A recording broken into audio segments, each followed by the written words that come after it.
আসসালামু আলাইকুম। আপনার পেজের ভিতরে অনেকগুলা ফলোয়ার আছে, অনেকগুলা অ্যাক্টিভ ফলোয়ার আছে।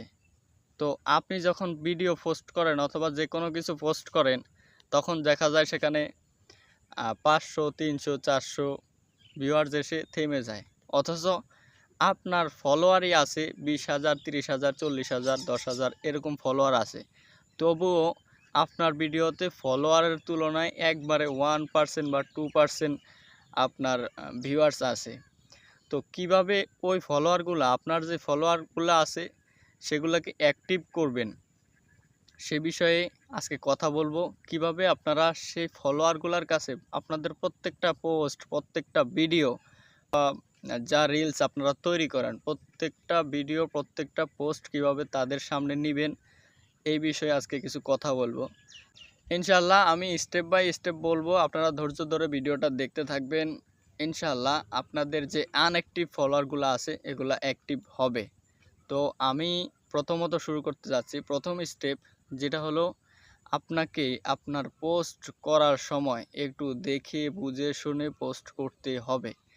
আপনি আগে কীরকম পোস্ট করেছিলেন, আগে কীরকম পোস্ট করে আপনার অডিয়েন্স বেড়েছিল, ফলোয়ার বেড়েছিল, কি দেখে আপনাকে, আপনার যারা ফলোয়ার তারা কি দেখে আপনাকে ফলো করেছে, এই জিনিসটা একটু মাথায় রেখে পোস্ট তৈরি করতে হবে। তো সেক্ষেত্রে ধরেন আমি ফানি ভিডিও বানিয়ে একটা চ্যানেল বড় করেছি, ২০,০০০, ৪০,০০০, ৫০,০০০ আমি ফলোয়ার বানিয়েছি।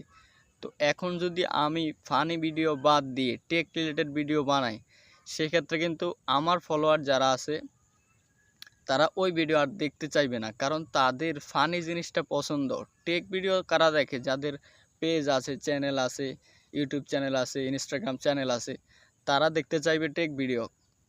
তো সেক্ষেত্রে আপনার একটা ক্যাটাগরি বেছে নিতে হবে শুরু থেকে শেষ পর্যন্ত। শুরু থেকে শেষ পর্যন্ত একটা ক্যাটাগরির ভিডিও, যেই ভিডিও আপনি প্রথম থেকে বানানো শুরু করবেন এবং যেই ভিডিও আপনার ভাইরাল হবে, যেই ভিডিওর মাধ্যমে আপনার ফলোয়ার আসবে, সেই একই রকম ভিডিও আপনাকে বানিয়ে যেতে হবে। তাহলে আপনার এই সমস্যাটা আর হবে না। এই যারা আনঅ্যাক্টিভ ফলোয়ার আছে তারা অ্যাক্টিভ হয়ে যাবে। পুরানো আপনার যেই পুরানো ভিডিওগুলো, পুরানো ক্যাটাগরি যেটা ছিল ওই ক্যাটাগরিতে আপনি ফিরে আসলে ঠিক হয়ে যাবে ইনশাআল্লাহ। আচ্ছা, দ্বিতীয় নম্বর স্টেপ সেটা হচ্ছে, আপনি পোস্ট করার সময় প্রত্যেকটা পোস্টে মিনিমাম ১ মাস আপনার প্রত্যেকটা পোস্টে আপনি কমেন্টের নিচে অথবা পোস্টের আপনার যে টাইটেলের নিচে আমরা হ্যাশট্যাগ ব্যবহার করি।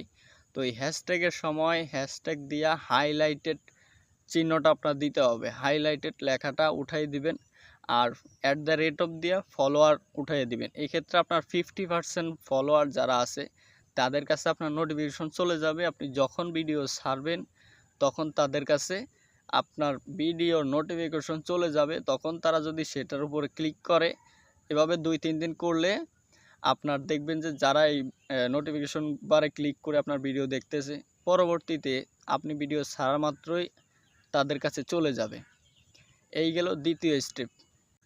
তারপর আসেন ৩ নাম্বার স্টেপ, যেটা লাস্ট স্টেপ। এটা আপনি প্রত্যেকদিন ভিডিও দেখেন।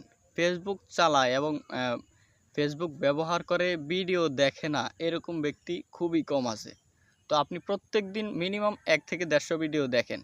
তো সেখানে প্রতিদিন প্রত্যেকটা ভিডিওতে একটা একটা করে কমেন্ট করে যাবেন। একটা একটা করে সুন্দর সুন্দর সুদর্শন কমেন্ট করবেন, যার মাধ্যমে আপনার ফলোয়ার যারা আছে তারা সবাই অ্যাক্টিভ হবে, তাদের কাছে নোটিফিকেশন যাবে। একটা জিনিস খেয়াল করবেন, আমরা যখন ফেসবুকের ভিতরে ঢুকি কিছুদিন অ্যাক্টিভ থাকলে আমাদের নোটিফিকেশন বাড়ে, কিন্তু আমরা যাদেরকে ফলো করি, আমরা যাদের সবসময় যাদের ভিডিও দেখি, যাদের উপদেশ মানি, তারা অন্য মানুষের ভিডিওতে যদি কমেন্ট করে, তো ওই কমেন্টগুলা আমাদের সামনে আমাদের কি বলে এটাকে, আমাদের নোটিফিকেশন বারে শো হয় যে আপনার ফলো করা ব্যক্তি, আপনি যাকে ফলো করেন তিনি ওই ব্যক্তিকে কমেন্ট করেছে। ঠিক আছে? তো অবশ্যই প্রতিদিন প্রত্যেকটা মানে যে ভিডিওগুলো দেখেন একটা একটা করে সুন্দর সুন্দর কমেন্ট করবেন। এক্ষেত্রে আপনার ফলোয়ারগুলা যারা আছে, আপনার অডিয়েন্স, আপনার ফলোয়ারগুলা যারা আছে তারা অ্যাক্টিভ হয়ে যাবে এবং ওই যেগুলাতে কমেন্ট করছেন ওইখান থেকেও কিছু কিছু ফলোয়ার আপনার আসা শুরু করবে। তো ভিডিও এ পর্যন্তই। অনেক অনেক উপকারজনক কথাগুলো বলছি। তো যাদের এই সমস্যাটা আছে তারা মনোযোগ দিয়ে শুনে খুবই উপকৃত হবেন। আর একটু যদি উপকার হয় মনে করেন তাহলে একটু শেয়ার করে দিবেন, যাতে আপনার দ্বারা অন্য একটা ভাই উপকৃত হতে পারে। তো ইনশাল্লাহ আজকের ভিডিও এ পর্যন্তই। দেখা হবে পরবর্তী কোনো ভিডিওতে। সে পর্যন্ত সবাই ভালো থাকবেন, সুস্থ থাকবেন। আসসালামু আলাইকুম।